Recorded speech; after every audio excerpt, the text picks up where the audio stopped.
Stage et emploi, j'écoute.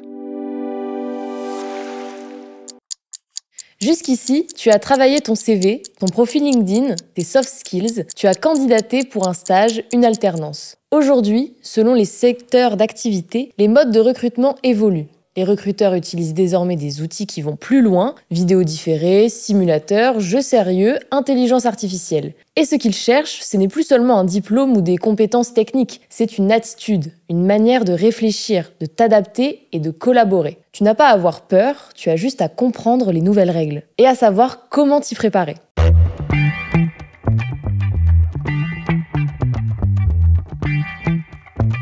Aujourd'hui, on va demander à Sacha, un expert du recrutement. Bonjour Sacha. Bonjour. Est-ce que tu peux te présenter ? Bien sûr. Donc moi je suis Sacha, je travaille chez McCain Foods, je suis Talent Brand Partner. Globalement je suis en charge de tout ce qui va être marque employeur et précédemment j'ai eu une expérience sur du recrutement pendant un peu plus de 5 années. Et alors qu'est-ce qui a changé ces dernières années dans les modalités de recrutement ? Pas mal de choses pour le coup. Je pense que la première chose qu'on peut noter, c'est une digitalisation accrue. On voit de plus en plus l'utilisation notamment d'IA. Nous, les recruteurs, travaillent aussi beaucoup maintenant avec des outils qui vont être numériques. On pense notamment à tout ce qui va être ATS, qui sont des outils qui permettent de gérer les candidatures et la publication aussi des offres d'emploi. Ça va être le premier point. Deuxième point, pour le coup, on voit quand même une inversion des rôles entre guillemets sur le marché. Là où avant, c'était vraiment les candidats qui allaient postuler. Aujourd'hui, finalement, on peut dire que les entreprises, elles candidatent aussi un peu des fois. Quand on a peu de candidats et on a des postes à offrir nous, il y a aussi besoin finalement d'aller convaincre. Ça m'amène à mon troisième point qui est le renforcement de la marque employeur. On le voit à la fois de la part des entreprises privées, mais on le voit aussi de plus en plus dans le public. Parce qu'il y a un besoin d'être attractif, d'être visible et d'aller aussi convaincre les candidats finalement qu'on peut être le bon employeur pour eux, qu'on peut les aider à évoluer et autres. Et le dernier point, je pense, mais c'est aussi en lien avec l'inversion du marché, c'est qu'on va noter de la part des candidats des attentes plus fortes en termes de respect et aussi de dérouler des processus de recrutement. Ils vont attendre des processus plus courts, avec plus de transparence, plus respectueux de leur temps, mais aussi beaucoup en lien avec leurs valeurs. Et là, ça fait à nouveau le parallèle avec les besoins de marque employeur pour valoriser tout ce qui va être culture, valeur de l'entreprise, etc. Concrètement, tu utilises quoi comme outil ?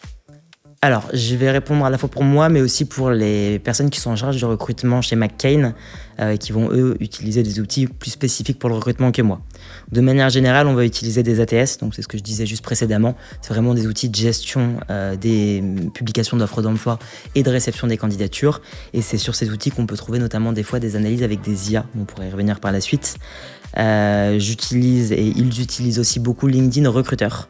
Et LinkedIn Talent Insights. En fait, c'est des modules d'Indeed qui nous permettent d'aller sourcer des candidats pour des postes qui vont être un peu plus compliqués à pourvoir et aussi qui nous permettent de faire des études, entre guillemets, sur les entreprises équivalentes ou d'aller sourcer des candidats dans des pays spécifiques, vu que par exemple pour McCain, on est une entreprise internationale et dans la région pour laquelle nous on travaille, on a différents types de pays où on va recruter. En autre outil pour le coup, je pense aussi à un outil de cooptation interne. Chez McCain notamment, on a ce qu'on appelle un referral program qui est la possibilité pour les employés, s'ils le souhaitent, de faire de la cooptation en recommandant des personnes qui peuvent être des amis, de la famille, des anciens collègues ou autres.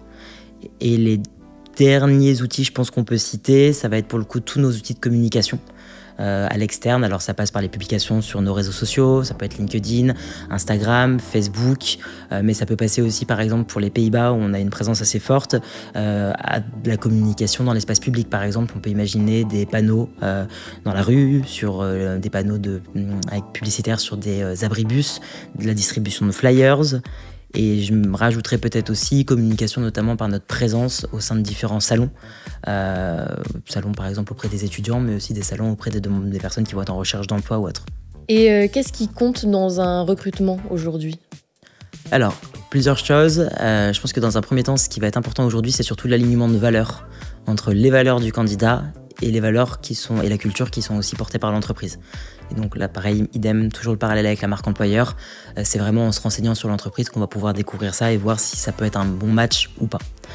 Deuxième et troisième éléments qui vont être importants, évidemment, ça va toucher aux compétences. Donc il y a les soft skills qui vont être toutes les compétences, qui vont plutôt être par exemple le sens des responsabilités, des choses comme ça. Et les hard skills où on va vraiment être sur de l'expertise. Je pense que ce qui est aussi important, c'est alignement, transparence au moment du processus de recrutement et pour la suite.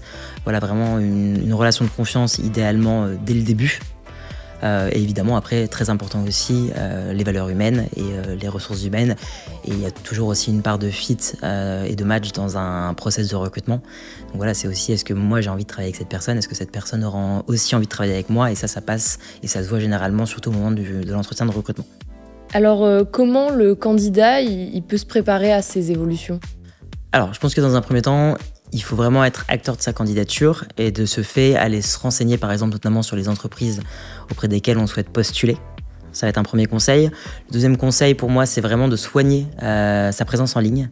Donc si les candidats ont un LinkedIn notamment, c'est vraiment faire en sorte voilà, de le mettre à jour le plus possible, d'essayer de mettre un maximum de renseignements dessus de manière à ce que la candidature, si le recruteur va voir le profil LinkedIn, soit aussi valorisée par ce profil-là.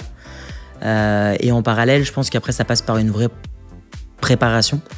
Ça peut être par exemple aller rechercher un mentorat au sein d'une université ou de professionnels pour être accompagné et se préparer aussi de son côté si possible. Si on sait par exemple qu'on va avoir un entretien en visio, se préparer à la visio de manière à être à l'aise le jour J, se préparer aussi à la connexion à l'outil de manière à pas arriver en retard à l'entretien le jour J si on n'est pas habitué à utiliser cet outil en particulier par exemple.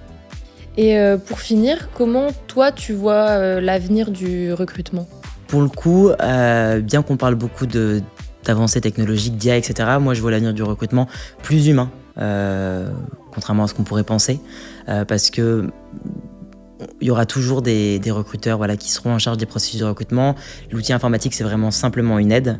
Donc ouais, vraiment plus humain, plus conversationnel aussi et plus transparent. Ça fait le parallèle avec ce que je disais précédemment, dans le sens où les entreprises essaient de plus en plus de communiquer sur les processus de recrutement, de faire des retours le plus constructifs possible pour les candidats, pour aussi les aider à comprendre finalement des fois les raisons des refus et aussi à pouvoir progresser ou s'améliorer en entretien si besoin.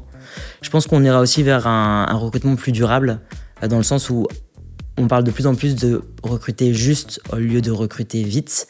Et de plus en plus d'entreprises préfèrent prendre le temps, tout en respectant le temps des candidats. On ne parle pas non plus de process à rallonge, mais préfèrent prendre le temps de recruter une personne, quitte à ce qu'elle n'ait pas forcément l'expertise, toute l'expertise requise à 100% le jour J.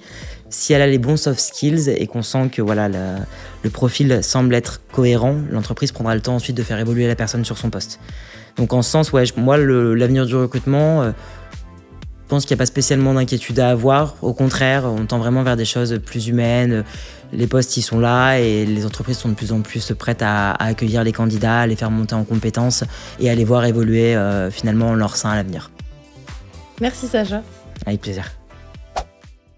À la direction stage et emploi, on peut s'entraîner à l'entretien de recrutement sur un outil vidéo et recevoir des conseils personnalisés. C'est ce que Jordi a expérimenté. Bonjour Jordi. Bonjour.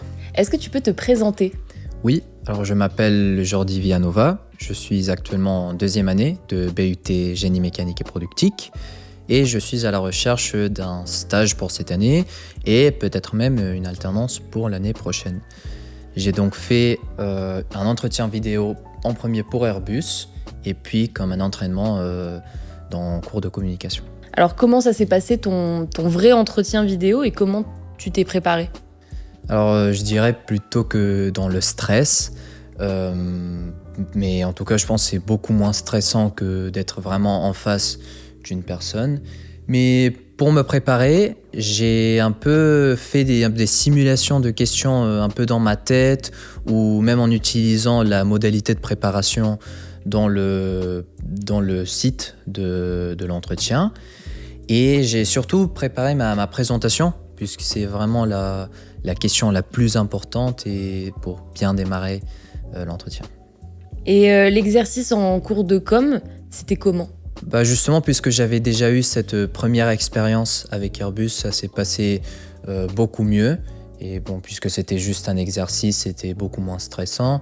Mais on a quand même un peu cette pression de bien le faire. En tout cas, pour moi, la vraie difficulté, c'était d'arriver à répondre pendant les 1 ou 2 minutes qu'on nous donnait et de faire une réponse vraiment fluide, sans hésiter et tout dire. Et si c'était à refaire, qu'est-ce que tu changerais ? Alors je pense quand j'avais fait les 2 entretiens, celui d'Airbus et celui en cours de com, je m'avais surtout précipité parce que je voulais vraiment me libérer un peu de ce stress, de devoir les faire. Et voilà, j'ai ressenti que je me suis pas très bien préparé et peut-être mes réponses n'étaient pas vraiment ce que j'aurais bien voulu.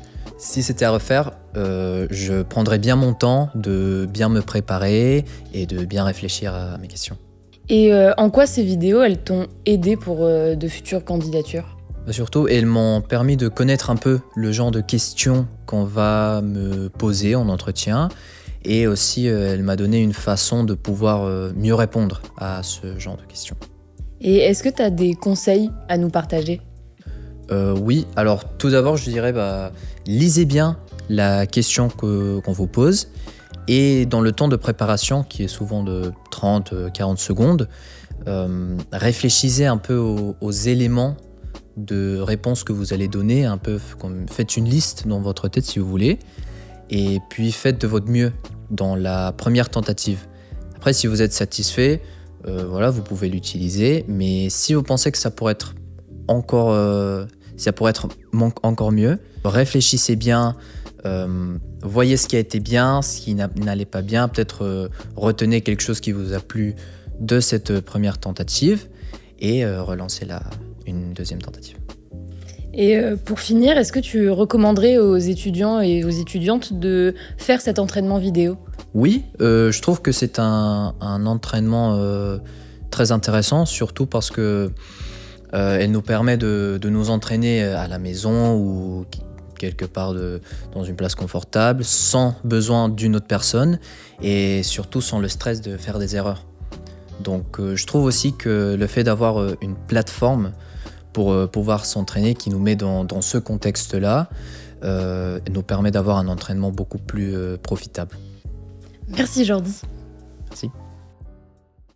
Voici quelques conseils de nos experts. Mets à jour ton profil avec des compétences concrètes. Analyse attentivement les offres d'emploi, identifie les mots-clés. Et pense à utiliser ces mots-clés dans ton profil LinkedIn, dans ton CV, pour qu'ils soient repérés par l'IA avec les ATS. L'IA est au cœur de l'accompagnement proposé par la direction Stage et Emploi. Par exemple, les web-ateliers proposés tout au long de l'année pour t'accompagner, te préparer dans tes candidatures. Entraîne-toi en conditions réelles.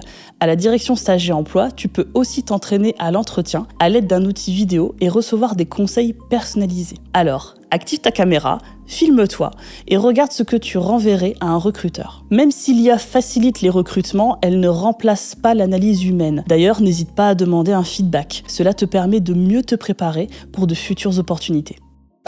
Les outils changent, les règles évoluent, mais une chose reste vraie, reste toi-même. Tu dois simplement te préparer. S'adapter n'est pas une faiblesse, c'est une compétence. Aujourd'hui, une candidature, ce n'est plus juste un CV et une lettre de motivation. C'est un parcours. Les recruteurs s'appuient désormais sur des technologies et comprendre ce parcours devient essentiel pour sortir du lot.